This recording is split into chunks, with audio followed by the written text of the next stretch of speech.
So, Tyler, thought I would go over this little tutorial with you quickly. And I know you've done some research, but thought I'd take you through this so we can be on the same page. A little background on how we cut diamonds, because this is pretty important. We're looking to cut stones and maximize the weight. The challenge is to make a beautiful stone.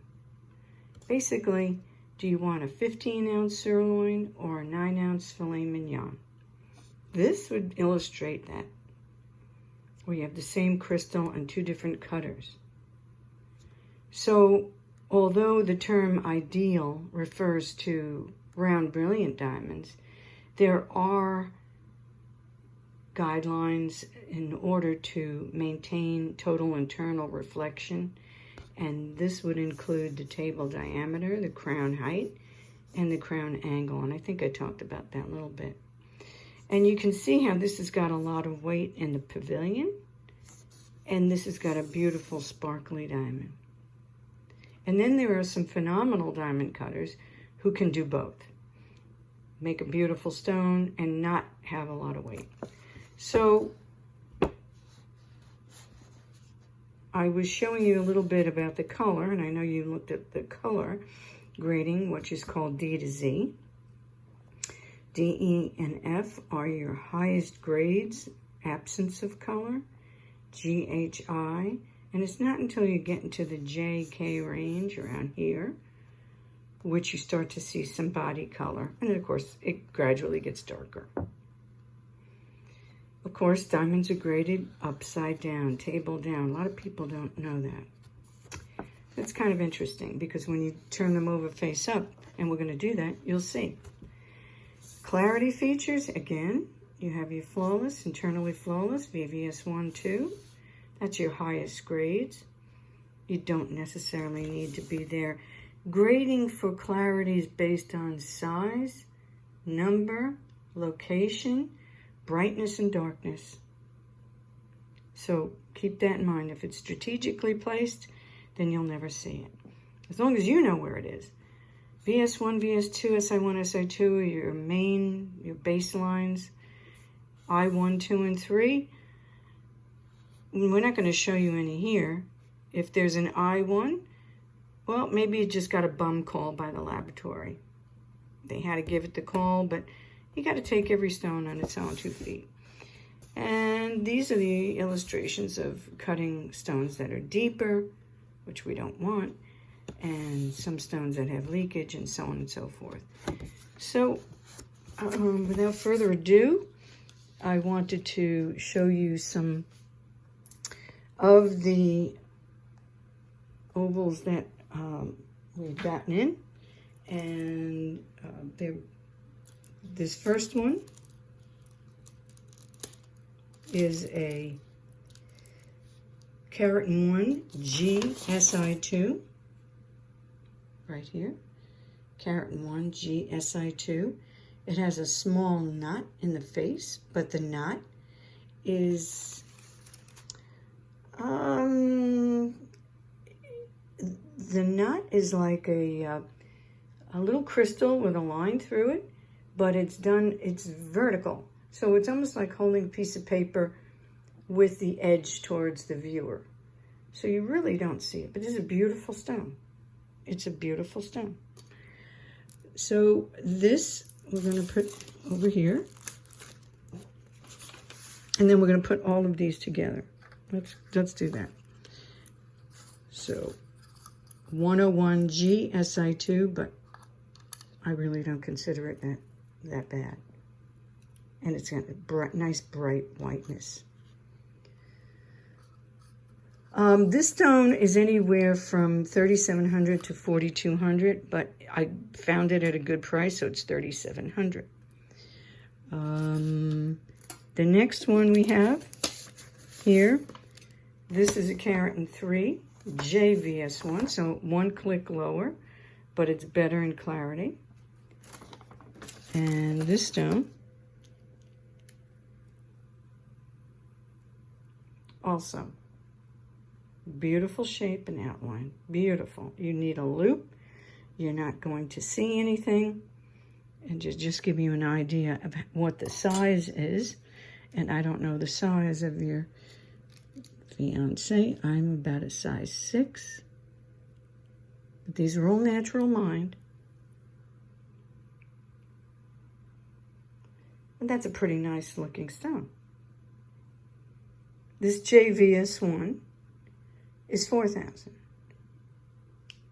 It's 802 by 575, and it's 1.3 carats. So we're going to put this in the tray as well, so you can see them all face up. So far,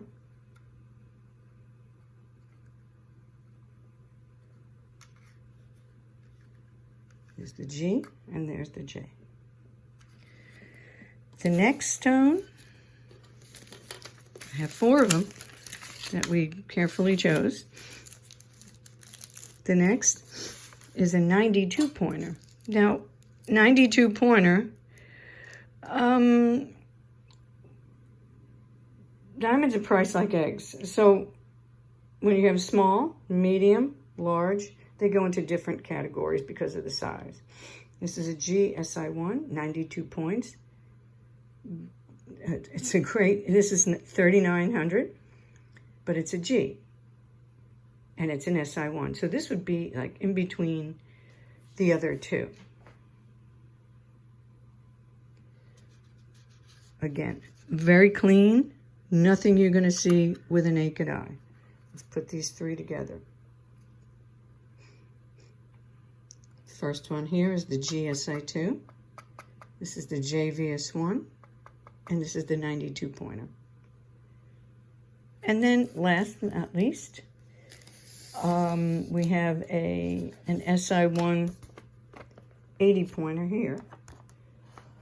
SI1I, which is right in between all of them.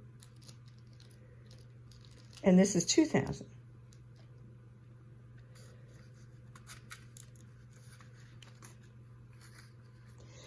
And it's very rare that you can get all of them together.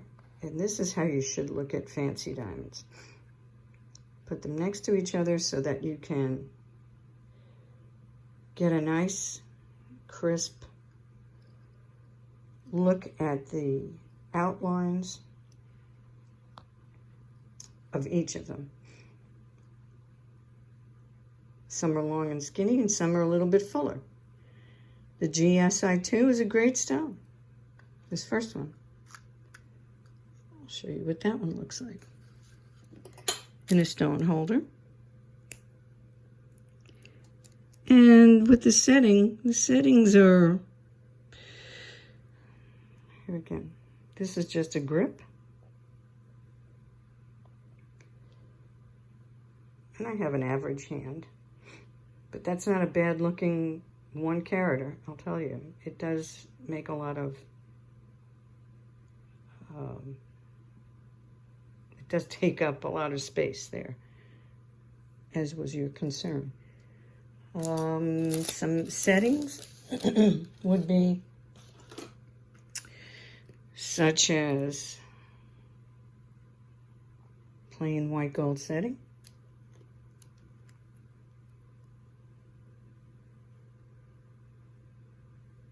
Let's put this in some wax. I don't know what you had in mind for a setting.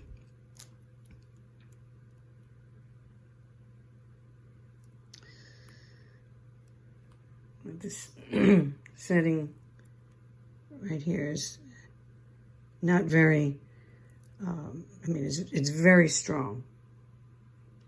It's not light and wimpy. We can go wherever you want to with it. And this comes down, of course, it's trimmed out when you set the center. But this setting is 700. There's other settings here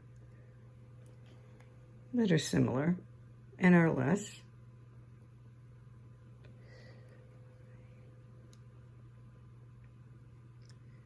plus. The first one had a Euro shank, which makes it heavier. Beautiful stone. Beautiful engagement ring. Cathedral settings. This is the halo, which a lot of gals like. I don't know if you're in the halo market, but that's an awful lot of look.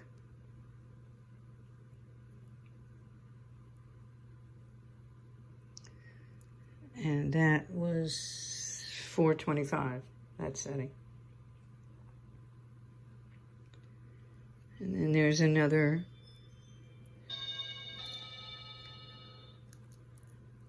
one more here. And I'm going to stop right there for a minute and get back to you. This is lovely.